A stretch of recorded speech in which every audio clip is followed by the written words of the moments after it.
이 시간 사도행전 12장 20절에서 24절의 말씀을 같이 읽었는데요. 누가 겸손한 사람인가? 누가 겸손한 사람인가? 라는 제목으로 같이 말씀 나누겠습니다. 오늘 본문 말씀의 내용은 무척 간단합니다. 한마디로 하면 겸손하면 살고 교만하면 죽는다는 겁니다. 성경은 이 진리를 돌아서 설명하지 않습니다. 아주 명확하게 구약에서부터 신약에 이르기까지 계속 설명하죠. 특별히 시편의 이 내용들이 맞는 것 같습니다.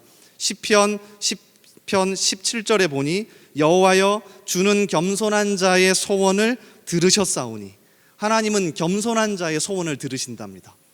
이어지는 시편 22편 26절에도요 겸손한 자는 먹고 배부를 것이며, 하나님은 겸손한 자를 먹이신답니다. 잠언의 말씀, 우리가 잘 아는 유명한 말씀도 있습니다. 잠언 18장 12절, 사람의 마음의 교만은 멸망의 선봉이요 겸손은 존귀의 길잡이니라. 그러니까 겸손하면 존귀해지고 살고 결국 교만하면 멸망한다. 이 얘기를 성경은 계속해서 하고 있습니다. 특별히 오늘 헤롯 왕과 너무나도 유사한 시편의 말씀도 있습니다.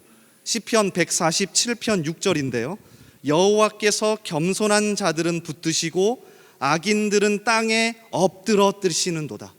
그러니까 하나님께서 겸손한 사람은 붙드시고 교만해서 악한 사람은 무너뜨리신대요. 그러니까 오늘 이야기가 그 이야기 아닙니까? 자, 계속 읽어보십시오. 사도행전 12장 21절 이하를 보세요. 헤롯이 나를 택하여 왕복을 입고 단상에 앉아 백성에게 연설하니 백성들이 크게 부르되 이것은 신의 소리요 사람의 소리가 아니라 하거늘 헤롯이 영광을 하나님께로 돌리지 아니하므로 주의 사자가 곧 친히 벌레에게 먹혀 죽으니라. 이야기 무척 간단합니다. 헤롯이 거들먹거리며 앞에서 연설을 했고요, 영광을 하나님께 돌리지 않아서 하나님이 벌레가 나타나게 해서 그 벌레에 먹어 죽었답니다. 오늘 이야기는 무척 간단해요. 겉으로 교만하고 하나님께 영광을 돌리지 않으면 죽을 수밖에 없다. 자, 그런데 조금만 더 생각을 해보자고요. 왜냐하면 이것이 교만함의 전형적인 모습이라면 우리는 충분히 겉으로는 겸손한 척 할 수 있는 것 아닙니까? 지난 2021년에 영화 세자매라고 하는 것이 개봉했습니다. 저는 정말 흥미롭게 이 영화를 봤는데요 3명의 자매가 주인공입니다. 첫째, 둘째, 셋째인데 저는 이 중에서 둘째에 주목했습니다. 둘째 이름이 이 영화에서 미연이라고 나오는데 기독교인이에요. 그리고 특별히 문소리라고 하는 배우가 열혈을 합니다. 진짜 연기를 잘합니다. 그런데 이 미연이라고 하는 둘째 인물이 교회에서는 성가대도 지휘하고요, 간식도 사고요, 얼마나 겸손하고 교양 있게 말을 하는지 모릅니다. 그런데 그의 속은 썩어 들어갑니다. 그의 속은 진짜 겸손한 것도 아니고 교양 있는 것도 아닌데 교회에서는 충분히 하나님이 하셨습니다, 제가 한 게 아닙니다 라고 하면서 겉으로는 겸손한 척 할 수 있더라고요. 여러분, 우리 여기에 최적화되어 있지 않습니까? 제 둘째 아이도요, 혹시 보셨습니까? 들어오면서 로비에 요새 한참 항상 노는데요, 교회에서는 다들 말합니다. 점잖고 웃어주고 겸손하고 집에만 가면 돌변합니다. 그러니까 이 둘째 아이도요, 어떻게 하면 자기가 예쁨 받고 겸손한 척 할 수 있는지 아는 겁니다. 근데 사실 이거 우리 최적화되어 있잖아요. 겉으로는 충분히 괜찮은 사람인 척, 겸손한 척, 교양 있는 척 할 수 있습니다. 실제로 저는 약 8년 전에 이런 일을 경험한 적이 있습니다. 2015년이었는데요 제가 대전시 유성구 자운대에 있는 대전 국군병원 믿음교회에서 근무할 때였습니다. 그때 그 병원 안에 있는 교회에서 목사로 섬기고 있었는데요 군은 특이한 게 3개 종파가 항상 모여 있습니다. 3개 종파라 하면 기독교, 천주교, 불교입니다.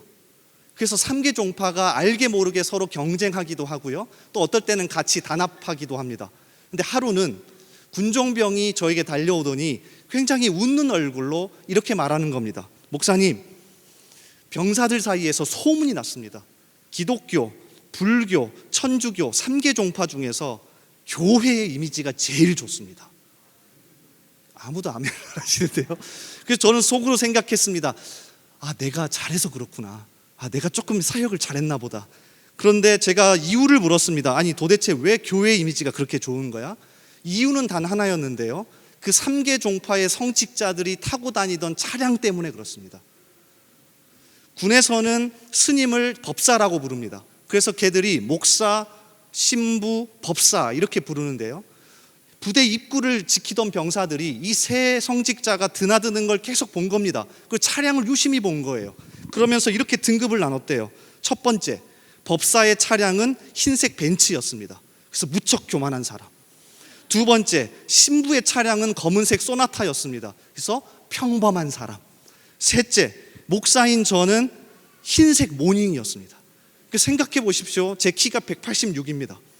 그 큰 사람이 그 작은 차에서 내리니 얼마나 겸손해 보입니까?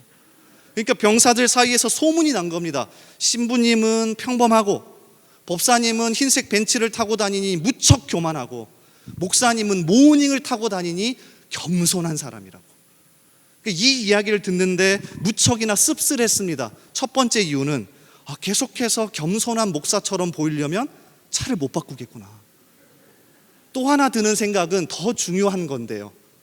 충분히 겉모습으로 겸손한 척, 괜찮은 척 속일 수 있겠구나. 사람들은 생각 외로 겉으로 드러나는 것 이외에 잘 보지 않는구나. 그렇지 않습니까? 그래서 만약에 오늘 말씀을 단순하게 헤롯이 겉으로는 거들먹거렸고 겉으로 하나님께 영광을 돌리지 않았고, 우리가 잘 아는 말 있잖아요. 집사님 대단해. 그러면 아니에요. 하나님이 하셨어요. 이 이야기를 헤롯이 입 밖으로 내지 않았기 때문에 결국 교만해서 죽었다, 이렇게만 보기에는 너무 단순하다는 거죠. 오늘 말씀을 잘 들여다보면 이 헤롯이라고 하는 인물을 통해서 사도행전 12장이 우리에게 진짜 말해주고 싶은 모습이 하나 있습니다. 그리고 이 모습을 추적하다 보면 진짜 겸손과 교만이 무엇인지 눈에 드러나기 시작해요. 이게 교만이구나. 이게 겸손한 사람이구나. 그래서 한번 추적해 가봅시다.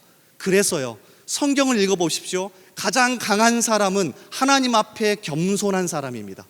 가장 힘이 넘치는 사람은 하나님 앞에 겸손한 사람이에요. 올 한 해 교만을 내려놓고 하나님 앞에 겸손함으로 능력 있게 살아가는 저와 여러분이 되기를 주님의 이름으로 축복합니다. 자, 일단 먼저요, 이 사도행전 12장에 나오는 헤롯이라는 사람이 누구인지 알아야 오늘 말씀이 조금 이해되기 시작합니다. 여기서 나오는 헤롯은 아기 예수를 죽이기로 했던 헤롯 대왕이 아닙니다. 성경은 좀 불친절하죠. 계속해서 헤롯이라고 이름을 밝힙니다. 그런데 정확하게는 이 헤롯 대왕의 손자인 헤롯 아그리빠 1세를 이야기합니다. 자, 이 인물이 왜 중요하냐면 헤롯 대왕은 나름 그래도 힘이 있었습니다. 팔레스타인 전 지역을 혼자서 다스렸어요.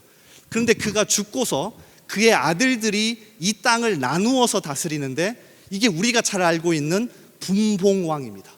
나누어서 다스려요. 특별히 헤롯 아켈라오라고 하는 그의 큰아들이 유대 지역, 이두메, 사마리아, 그러니까 굉장히 좋은 지역을 다스렸는데 얼마나 난폭했는지 로마 황제가 그를 폐위시켜버리고 총독을 한 명 보내죠. 그가 바로 우리가 잘 아는 빌라도입니다. 그러니까 이렇게 한쪽은 총독이 다스리고요, 한쪽은 헤롯의 아들들이 다스리는 이렇게 힘이 분열된 겁니다. 자, 그러다가 그의 손자인 오늘 등장하는 헤롯 아그리빠 1세가 이 전 지역을 다스리는 왕이 됩니다. 자, 무슨 얘기를 하고 싶은 거냐면 오랜만에 드디어 사도행전 12장에 팔레스타인 지역에 절대 권력자가 탄생한 겁니다. 그 힘이 강력해서 모든 사람이 벌벌 떠는 절대 권력자가 탄생한 거예요. 자, 그게 20절의 내용입니다. 자, 20절을 보십시오. 헤롯이 두로와 시돈 사람들을 대단히 노여워하니 그들의 지방이 왕국에서 나는 양식을 먹는 까닭에 한마음으로 그에게 나와 왕의 침소 맡은 신하 블라스도를 설득하여 화목하기를 청한지라. 헤롯에게 재물과 또 식량을 관할할 권한과 힘이 있었기 때문에 주변 사람들이 벌벌 떱니다. 저 사람에게 잘못 보이면 우리 살 수 없어. 그러니까 대단한 왕이 드디어 이스라엘 지역에, 팔레스타인 지역에 나온 거예요. 자, 이 힘이 나라에만 미친 게 아니라 어디에도요? 교회에도 미치기 시작합니다. 자, 그 이야기가 사도행전 12장입니다. 여러분 집에 돌아가셔서 사도행전 12장을 1절부터 오늘까지 한번 읽어보십시오. 그러면 한눈에 보이실 겁니다. 자, 1절과 2절을 보면 그의 손이 드디어 교회에 미치기 시작합니다. 그때에 헤롯 왕이 손을 들어 교회 중에서 몇 사람을 해하려 하여 요한의 형제 야고보를 칼로 죽이니. 그러니까 힘이 대단한 사람이에요. 한번 마음 먹고요, 사도 중에 한 명을 그냥 죽여버립니다. 사도행전 1장부터 읽어보십시오. 교회가 계속 핍박은 받고 있었어도 자, 이렇게 사도를 갑자기 죽여버린 경우는 없었습니다. 자, 그리고 대표적인 사도라 할 수 있는 베드로 역시 붙잡아서 감옥에 가둬버립니다. 그래서 성도들이 교회에 모여, 그 다락방에 모여서 기도하기 시작합니다. 제발 풀어달라고. 이 이야기가 사도행전 12장 5절입니다. 이에 베드로는 옥에 갇혔고 교회는 그를 위하여 간절히 하나님께 기도하더라. 근데 제가 정말 여러분과 나누고 싶은 건 여기서부터 분위기가 조금 다릅니다. 사실 베드로가요, 이미 옥에 갇힌 적이 2번이나 더 있었습니다. 처음이 아닙니다. 베드로가 오늘 3번째 감옥에 갇히는 겁니다. 첫 번째 옥에 갇혔고요, 또 2번째 옥에 갇힌 적이 있습니다. 그런데 오늘 분위기가 달라요. 보십시오. 하나님이 베드로를 기적적으로 감옥에서 나오게 하시고요, 드디어 자신을 걱정하던 그 교회 성도들 향해서 달려갑니다. 같이 모여서 기도하고 있었습니다. 베드로를 살려주십시오. 그리고 베드로가 문을 두드리자 로데라고 하는 여자아이가 문 밖까지 나와서 베드로를 보고는 문을 열어주지 않고요, 다시 기도하던 사람들에게 가서 여러분, 우리가 기도하던 베드로가 살아왔습니다 라고 알려요. 자, 그러자 뭐라고 발응합니까? 사도행전 12장 15절, 그들이 말하되 네가 미쳤다 하나. 여자아이는 힘써 말하되 참말이라 하니 그들이 말하되 그러면 그의 천사라 하더라. 그러니까 분위기가 조금 달라요. 하나님이 베드로를 기적적으로 풀어주셨습니다. 그리고 모여있던 성도들도 지금 누구 살려달라고요? 베드로를 살려달라고 기도하고 있습니다. 실제 베드로가 살아왔는데 그곳에 모여서 기도하던 사람들은 뭐라고 이야기합니까? 네가 미쳤다, 아니면 그의 천사다, 벌벌 떨고 두려워하고 있습니다. 실제 제가 첫 번째, 2번째 옥에 갇혔다가 풀려난 상황을 찾아보니까요, 진짜 달라요. 사도행전 4장 31절, 자, 첫 번째로 베드로가 갇혔다가 풀려났을 때인데요. 빌기를 다함에 모인 곳이 진동하더니 무리가 다 성령이 충만하여 담대히 하나님의 말씀을 전하니라. 자, 이게 첫 번째 감옥에 갇혔다가 풀려났을 때의 반응입니다. 다르지 않습니까? 사람들이 성령의 감동을 받아서 난리가 납니다. 자, 2번째요. 사도행전 5장에 가면 베드로가 또 2번째 감옥에 갇힙니다. 그리고 하나님이 풀어주셨을 때 교회가 이렇게 반응해요. 그들이 날마다 성전에 있든지 집에 있든지 예수는 그리스도라고 가르치기와 전도하기를 그치지 아니하니라. 난리가 납니다. 2차 부흥이 일어났습니다. 베드로를 풀어주신 하나님께 감사하며 말씀을 가르치기 시작했어요. 자, 그런데 오늘 3번째, 베드로가 3번째 감옥에 갇혔다가 풀려났을 때 상황이 다릅니다. 죄송합니다. 분위기가 심상치 않죠. 네. 여전히 그들은 두려워하고 있었습니다. 아무래도 절대 권력자 헤롯이 등장했기 때문에 그런 것 같습니다. 첫 번째와 2번째는 하나님이 베드로를 살려주셨을 때 그들이 환호하고 그들이 하나님께 기도하며 찬양했습니다. 그런데 오늘 3번째, 베드로가 감옥에 갇혔다가 풀려났는데도 여전히 두려워하고 있습니다. 이유는 단 하나입니다. 이제는 하나님보다 그 헤롯 아그리빠 1세가 더 무서워지기 시작한 겁니다. 여기에 핵심이 있습니다. 자, 그리고 오늘 말씀을 보십시오. 사도행전 12장 23절에 하나님이 이렇게 벌벌 떨고 있는 교회를 향하여 한 가지 메시지를 던집니다. 우리 23절의 말씀을 한번 같이 읽어보겠습니다. 같이 읽습니다. 자, 시작. 헤롯이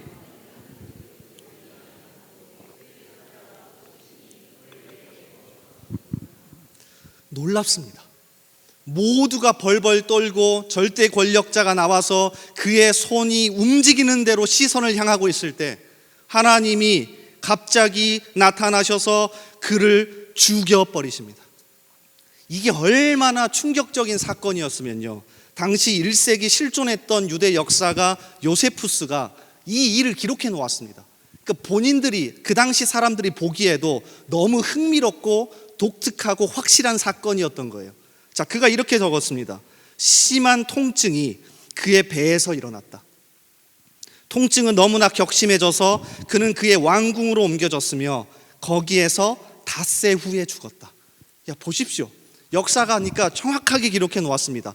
배에서 통증이 일어났고 정확하게 5일 후에 죽었답니다. 그러니까 얼마나 독특하고 흥미롭고 확실한 사건이었으면 기록해 놓은 겁니다. 하나님은 이 사건을 통해서 벌벌 떨고 있는 헤롯의 손에 주목하고 그가 혹시나 다시 교회를 건드릴까 봐 두려워하는 그들을 향해 외치는 겁니다. 내가 여전히 붙잡고 있다. 내가 여전히 주권자이고 내가 여전히 강력한 힘으로 붙들고 있다. 저 헤롯이 주권자가 아니라 내가 바로 인생을, 교회를, 역사를 끌고 가는 하나님이다. 이 사실을 눈으로 보아라 라고 하나님이 말씀하시는 것 아닙니까? 그래서 누가는요, 마지막에 24절에 한 문장을 더 덧붙여 놓았습니다. 보십시오, 이거예요. 여러분, 사도행전을 읽어가시다가 이 문장이 나오면 멈추어 서서 주목하셔야 합니다. 하나님의 말씀은 흥왕하여 더하더라. 누가가 사도행전에서 일부러 6번 반복해서 사용했습니다. 언제요? 사람들이 겉으로 드러나는 힘에 무너질 때마다, 그리고 교회가, 성도가 흔들리고 무너지려 할 때마다 그 위기를 하나님이 극복하시고 누가가 이 문구를 추가해 놓았습니다. 자, 첫 번째로 나오는 건 사도행전 6장입니다. 교회 갈등이 찾아왔습니다. 특별히 물질의 공급이 어려워지자 사람들이 흔들리기 시작해요. 그때 사도들이 7명의 집사를 세우고 하나님의 강력한 도우심으로 위기를 극복합니다. 자, 그리고 나서 이 문구가 나옵니다. 하나님의 말씀은 흥왕한다. 두 번째, 사도행전 9장에서 나옵니다. 교회를 위협하던 강력한 세력인 사울이 많은 사람을 죽이려 할 때 하나님은 어떤 방법을 쓰십니까? 그를 회심시켜 버립니다. 자, 그리고 나서도 이 문구가 나옵니다. 하나님의 말씀은 흥왕한다. 자, 그리고 오늘 사도행전 12장에서 세 번째로 사용됩니다. 하나님은 우리에게, 당시 사람들에게 명확하게 말씀하시는 겁니다. 하나님을, 주권자 하나님을, 지금도 교회를 붙들고 있고 지금도 내 삶을 붙들고 있는 그 하나님의 손을 바라보라는 겁니다. 그러니까 여러분, 이 관점에서 겸손과 교만도 설명이 되어집니다. 헤롯이 겉으로 거들먹거렸기 때문에 교만한 게 아니라, 또 겉으로 교양 있는 척하고 하나님이 하셨습니다라고 말해야 겸손한 게 아니라 누구를 보고 있느냐, 더 정확하게 하나님을 어떤 존재로 보고 있느냐가 우리의 교만과 겸손을 결정하는 결정적인 핵심적인 키입니다. 그러니 우리의 시선과 시야를 교정하셔야 합니다. 물질이 나의 삶을 주도하는 것 같고 세상이 나의 삶을 주도하는 것 같은 그 순간에도, 아니야, 하나님이 여전히 내 손을 붙잡고 있어 라고 하며 그분을 바라볼 수 있는 사람이 성경은 겸손한 사람이라고 이야기합니다. 우리는 남유다의 개혁의 왕 우시야를 보더라도 명확하게 알 수 있습니다. 이 우시야의 이야기를 선지자 이사야가 아주 자세히 기록해 놓았습니다. 역대하 26장 22절을 보니 우시야의 남은 시종 행적은 아모스의 아들 선지자 이사야가 기록하였더라. 우시야는요, 아주 독특하게 처음에는 겸손했다가 마지막은 교만해서 망했던 사람입니다. 그러니까 하나님은 이사야에게 이 일을 기록하면서 어떠할 때 겸손하고 어떠할 때 교만했는지를 알게 하셨던 것 같아요. 자, 그러면서 역대하 26장 5절을 보면 그 실마리가 이렇게 나옵니다. 하나님의 묵시를 밝히 아는 스가랴가 사는 날에 하나님을 찾았고 그가 여호와를 찾을 동안에는 하나님이 형통하게 하셨더라. 단순하게 그가 하나님을 의지했다 이 얘기를 하는 게 아닙니다. 자, 이 부분을 제가 히브리어로 정확하게 직역하니까 다음과 같더라고요. 잘 보십시오. 하나님을 경외하는 것을 알려준 스가랴가 사는 날 동안에 그가 누구를요? 하나님을 바라보았고, 그가 하나님을 바라보는 동안에는 하나님이 형통하게 하셨더라. 이해가 되십니까? 하나님을 경외하는 것을 알려준 스가랴가 사는 날 동안에 그가 하나님을 바라보았고, 그가 하나님을 바라보는 동안에는 하나님이 형통하게 하셨더라. 그러니까 이사야가 명확하게 본 겁니다. 우시아의 시선이 주권자이신 하나님을 바라볼 때는 겸손했었는데요, 그 하나님을 바라보지 못할 때는 교만했던 겁니다. 그러니까 이게 우리의 시선이 되어야 합니다. 단순하게 교양과 말로 겸손을 나타내는 게 아니라 내가 누구 앞에서 더 벌벌 떠는가, 내가 누구를 진짜 더 무서워하는가.